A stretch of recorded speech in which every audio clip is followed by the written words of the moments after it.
Hola, buenas tardes. Mi nombre es Tatiana Marcela Jiménez Martínez, soy residente de pediatría de la Universidad Libre Seccional Cali y hoy vamos a hablar sobre enfermedad de Kawasaki.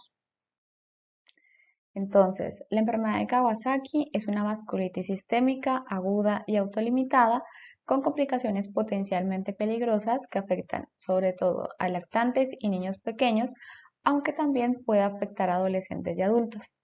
La enfermedad fue descrita por Tomisaku Kawasaki en 1967 y se caracteriza por la aparición de fiebre, conjuntivitis bilateral no purulenta, eritema labial y oral, cambios en las extremidades, exantema y adenopatías laterocervicales.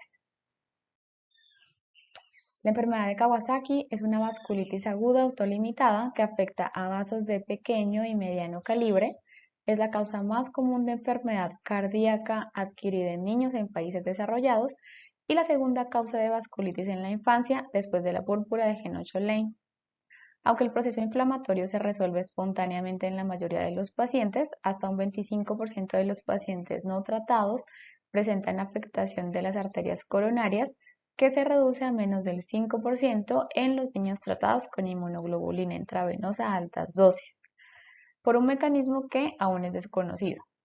Se sospecha que un agente infeccioso puede ser el desencadenante de la enfermedad, pero aún no se han identificado el agente causal. La enfermedad de Kawasaki es más frecuente en países asiáticos, especialmente en Japón, donde la incidencia ha ido en aumento hasta situarse en 330 de cada 100.000 niños menores de 5 años. En Estados Unidos, la incidencia se sitúa en torno a 25 de cada 100.000 niños menores de 5 años también, y en Europa entre el 5.4 y 15 por cada 100.000 menores de 5 años. Se estima que el 85% de los casos suceden en menores de 5 años, con una máxima incidencia entre los 18 y los 24 meses de vida.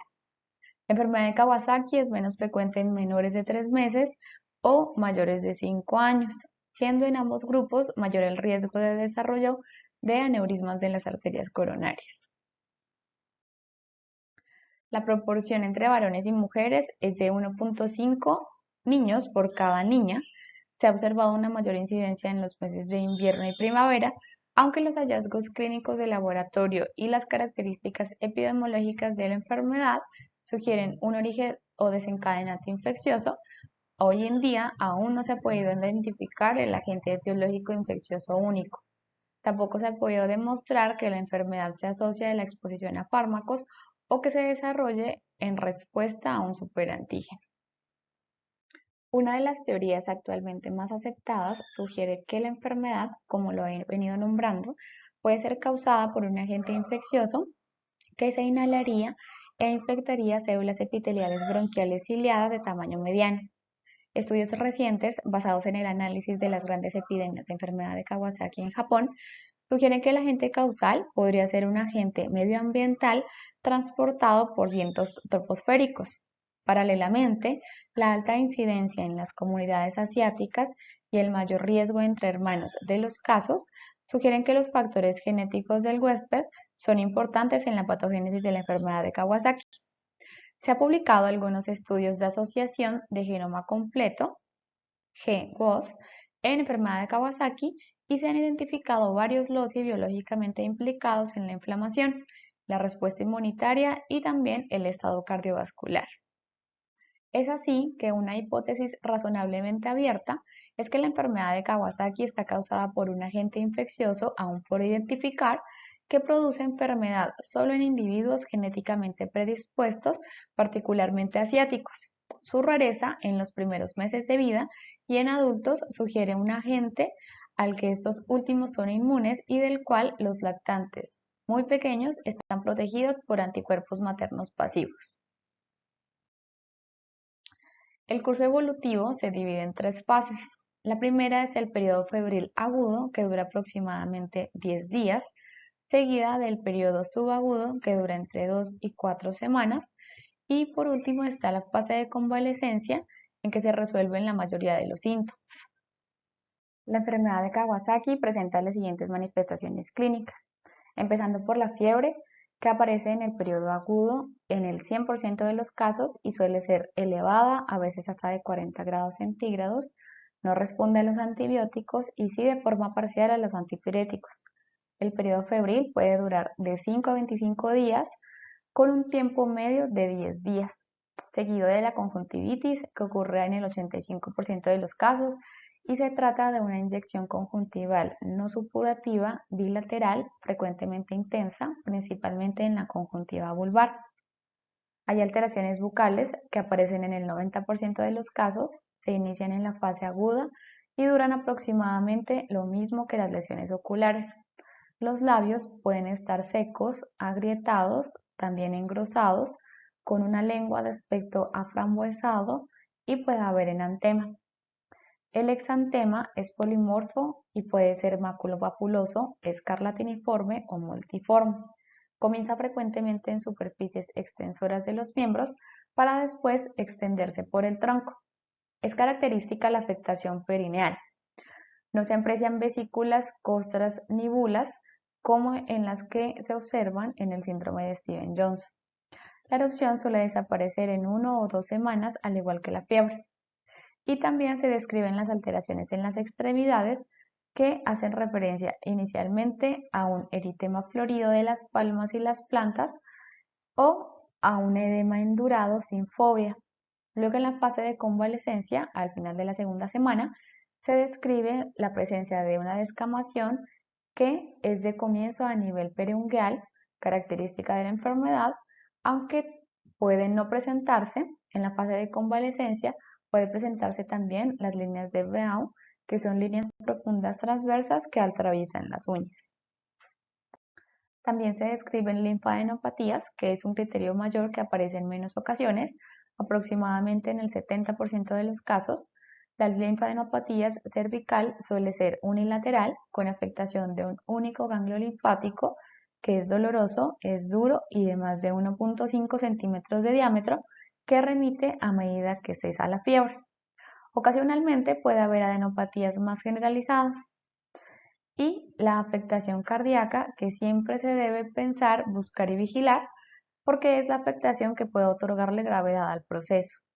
Las manifestaciones cardíacas son muy variables, desde alteraciones inespecíficas del electrocardiograma, sin repercusión clínica, hasta la presencia de soplos cardíacos, ritmo de galope, pericarditis, endocarditis, miocarditis y aneurismas coronarios. En los primeros días del proceso puede detectarse arteritis de la coronaria y pasado el primer mes es cuando se pueden detectar los aneurismas y las trombosis por ecocardiografía o por técnicas angiográficas. La mayoría de los aneurismas regresan espontáneamente en un año. Sin embargo, la tasa de mortalidad estará entre un 1 a un 2%. Otras manifestaciones clínicas pueden aparecer en el curso de la enfermedad, sobre todo en la fase febril aguda. Los pacientes pueden presentar irritabilidad importante que puede ser secundaria a la presencia de meningitis aséptica o resultado de una lesión vasculítica focal neurológica. También pueden presentar tos, afonía o también otros síntomas sugestivos de un cuadro de infección vírica del tracto respiratorio. En ocasiones van acompañados de infiltrados pulmonares o otitis media.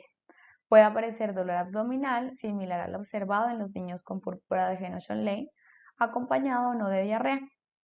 Y otros síntomas menos frecuentes son elevación de las transaminasas, ictericia, hidrops de la vesícula biliar, artralgias o artritis.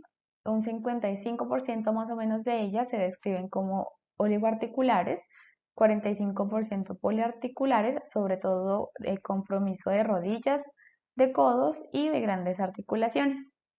En algunos casos puede producirse un cuadro de hipertensión intracraneal con papiledema bilateral secundario. Se han descrito también casos de hipoacusia que generalmente es reversible. Aquí en esta figura vemos las fases evolutivas de la enfermedad de Kawasaki y cómo aparecen los síntomas dependiendo de la duración en semanas. Entonces las dividimos en las fases agudas, subagudas y de convalecencia. Vemos entonces que en la fase aguda, alrededor de la primera semana, aparecen la mayoría de los síntomas. Está la fiebre en su pico máximo, seguido de el número de plaquetas que empieza a ascender, la presencia de artritis compromiso cardíaco con miocarditis, el exantema, el compromiso de labios y la cavidad oral, la conjuntiva y también la adenopatía cervical, que se supondría es en el punto máximo donde la veríamos en la fase aguda. A medida que pasan las semanas, vemos cómo empieza a descender la presencia del compromiso de los labios, de la conjuntiva, de las adenopatías y también de la fiebre. Pero acá entonces aparece en la fase subaguda el pico máximo de la elevación de las plaquetas, la artritis y la descamación, además la presencia de los aneurismas. Y en la fase de convalecencia ya pudiéramos encontrar solamente el cambio en las uñas. Para el diagnóstico son necesarios la presencia de fiebre durante más de 5 días junto con 4 criterios clínicos o bien la fiebre junto con 3 criterios clínicos si el paciente presenta afectación cardíaca compatible. Entonces los criterios clínicos de la enfermedad de Kawasaki, como decía, son fiebre mayor a 5 días y al menos 4 de los siguientes criterios, que incluyen inyección conjuntival bilateral, alteraciones de las mucosas labiales o faríngeas, con enantema, lengua frambuesada y o labios fisurados, los cambios periféricos de las extremidades, que incluyen edema, eritema y o descamación, que puede ocurrir de manera más tardía, el rash o exantema polimorfo y la linfadenopatía cervical de más de 1.5 centímetros.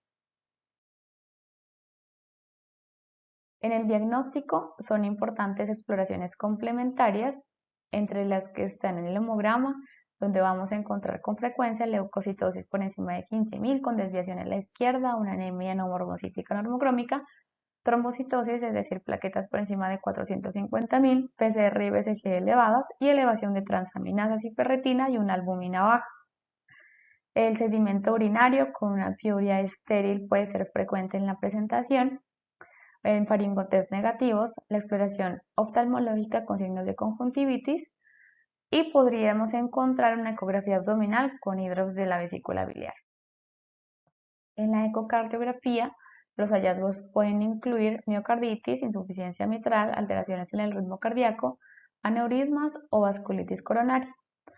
Y como clínica acompañante se describen la presencia de artralgias, artritis reactiva, meningitis aséptica asociado a AME, irritabilidad, exantema de inicio a nivel perineal, uveitis anterior, miatitis y disuria, y también compromiso de la vesícula, ictericia y hepatitis. Hay que tener en cuenta que la enfermedad de Kawasaki puede tener una presentación incompleta y que los hallazgos clínicos no siempre son concurrentes en el tiempo. Se denomina enfermedad de Kawasaki incompleta cuando se cumple el criterio principal de fiebre persistente junto con otros criterios clínicos que apoyan el diagnóstico, habiendo excluido otras enfermedades que pueden simular dicho proceso, pero sin cumplir los criterios necesarios para la enfermedad de Kawasaki completa. También hablaríamos de enfermedad de Kawasaki incompleta cuando se cumplen los criterios salvo la duración de la fiebre. Los criterios diagnósticos convencionales deben ser empleados como una guía general, particularmente importante en la prevención de un sobrediagnóstico, si bien podrían fallar en el reconocimiento de aquellas formas incompletas de la enfermedad. Las formas incompletas son más frecuentes en pacientes más jóvenes, siendo vital una precoz identificación y tratamiento del proceso, pues presentan un mayor riesgo de desarrollo de anomalías coronarias. En este algoritmo vemos entonces que empieza con la sospecha de una enfermedad de Kawasaki incompleta, donde se debe descartar otras patologías en niños con más o igual a 5 días de fiebre y 2 a 3 criterios o lactantes con más o igual a 7 días de fiebre sin otra explicación. Y tenemos en cuenta parámetros de laboratorio, una PCR menos de 3 y una BCG menos de 40 y una PCR mayor a 3 y una BCG mayor a 40. Entonces, por un lado, tenemos que hacer el control clínico y analítico seriado si la fiebre persiste, con un ecocardiograma si aparece descamación, y por el otro lado, si la PCR está por encima o igual a 3 y una BCG mayor o igual a 40, tenemos que tener en cuenta 3 o más hallazgos de laboratorio. El primero es la presencia de anemia con la hemoglobina ajustada para la edad, las plaquetas por encima de 450.000 después del séptimo día de la fiebre, hipoalbuminemia con niveles de albúmina por debajo e iguales a 3 gramos por decilitro, unas aminotransferasas elevadas, leucocitosis por encima o mayor a 15.000, leucocituria mayor o igual a 10 leucocitos por cada campo y un ecocardiograma patológico. Si no es el caso, volvemos al otro lado donde hacemos el control clínico y analítico seriado si la fiebre persiste y el ecocardiograma si aparece descamación o damos tratamiento. Para el diagnóstico diferencial tenemos en cuenta varios escenarios. El primero de ellos es la virosis, como por ejemplo la infección por coronavirus, adenovirus, sarampión o mononucleosis infecciosa. También otro diagnóstico diferencial incluyen las enfermedades mediadas por toxinas, como escarlatina, el síndrome de shock tóxico estafilocóxico o también reacciones inmunitarias como toxicodermias, necrólisis epidérmica tóxica o el síndrome de Steven-Johnson, aunque veíamos antes que las características dermatológicas son diferentes. Las enfermedades reumatológicas pudieran estar dentro de diagnósticos diferenciales como la artritis idiopática juvenil de inicio sistémico, el lupus eritematoso sistémico o también la fiebre reumática. Valorar la gravedad de la enfermedad al inicio es importante a la hora de escoger el tratamiento. Los criterios que voy a nombrar se van a correlacionar con el riesgo de desarrollar aneurismas coronarios y van a ser considerados en pacientes de alto riesgo o los que presentan al menos uno de los siguientes: edad menos de 12 meses, un hematocrito por debajo de 35% o con disminución progresiva, las plaquetas menores de 300.000, la administración de la inmunoglobulina endovenosa después del 10º día de la fiebre aumenta la gravedad del cuadro clínico y también la presencia de afectación coronaria al diagnóstico, cualquier afectación que se encuentre, en especial la dilataciones o los aneurismas. Para el tratamiento, la inmunoglobulina endovenosa está avalada por numerosos estudios que demuestran una disminución en los días de la fiebre y la mejoría del estado general del paciente. Asimismo, se ha comprobado que reducen la severidad y la frecuencia de los aneurismas coronarios. Entonces, la administración de ciertos medicamentos se van a emplear dependiendo del riesgo de estos pacientes y para eso tenemos algunos criterios que los nombré anteriormente. Entonces, en los pacientes de bajo riesgo, la indicación es la administración de inmunoglobulina endovenosa a dosis de 2 gramos por kilo en una sola infusión en 12 horas. Si hay fallo cardíaco, se consideran 400 miligramos por kilo por día por 4 días. En los pacientes de alto riesgo, la administración de la inmunoglobulina se hace igual, sin embargo, se establece el uso de esteroides como metilprednisolona a dosis de 30 miligramos por kilo día por 3 días. Y luego, a las 36 horas de ceder la fiebre, se pauta el inicio de ASA a dosis de 3 a 5 miligramos por kilo a día en una sola dosis única diaria hasta el control ecocardiográfico a las 6 y a las 8 semanas. Si la fiebre desaparece y no reaparece, se considera el alta hospitalario. Pero si no desaparece la fiebre en 36 horas o reaparece en menos de 2 semanas, se recataloga al paciente. Si es un paciente de bajo riesgo, se administra una segunda dosis de inmunoglobulina asociada a esteroide a mismas dosis por 3 días. Y en los pacientes de alto riesgo se considera adicionalmente la administración de un anticuerpo monoclonal que tiene una alta potencia antiinflamatoria, como lo es el infliximab, a dosis de 6 miligramos por kilo por vía endovenosa en una o dos dosis separadas por una semana, o también anakinra a dosis de 2 miligramos por kilo por día por 2 a 4 semanas. Adicionalmente, la complicación más seria durante la fase aguda de la enfermedad es la trombosis de un aneurisma coronario. Los factores predisponentes son el aumento de la adhesión plaquetaria, la inflamación y la disfunción endotelial. Según el tamaño de las aneurismas, se tratará de distinta forma.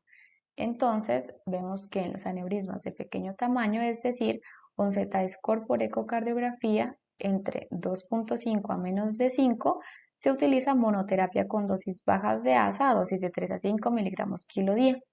En aneurismas de tamaño mediano, o moderado, es decir, un Z-score mayor a 5 a menos de 10 y un diámetro máximo menor de 8 milímetros, la dosis de ASA es de 3 a 5 miligramos por kilo por día, pero se añade clopidogrel a dosis de 0,2 a 1 miligramos por kilo día. Y en los aneurismas gigantes, es decir, un Z-score por encima o igual a 10 o un diámetro máximo de 8 milímetros o de rápido crecimiento, se indica ASA a dosis de 3 a 5 miligramos por kilo por día más warfarina para mantener un INR entre 2 a 3. Este tratamiento se debe continuar hasta que los reactantes de fase aguda y el número de plaquetas se normalicen, es decir, entre las primeras 6 a 8 semanas. En caso de haberse presentado aneurismas, el tratamiento anticoagulante y antiagregante se debe prolongar de forma indefinida. Y en cuanto a la vacunación, pues los pacientes con enfermedad de Kawasaki deben adaptar su calendario de vacunación y retrasar la administración de vacunas de virus vivos hasta 11 meses después de haber recibido la última dosis con inmunoglobulina endovenosa. También se recomienda la vacunación contra la influenza si está en tratamiento o se prevé que esté en tratamiento con ASA durante la época de la gripe. Muchas gracias.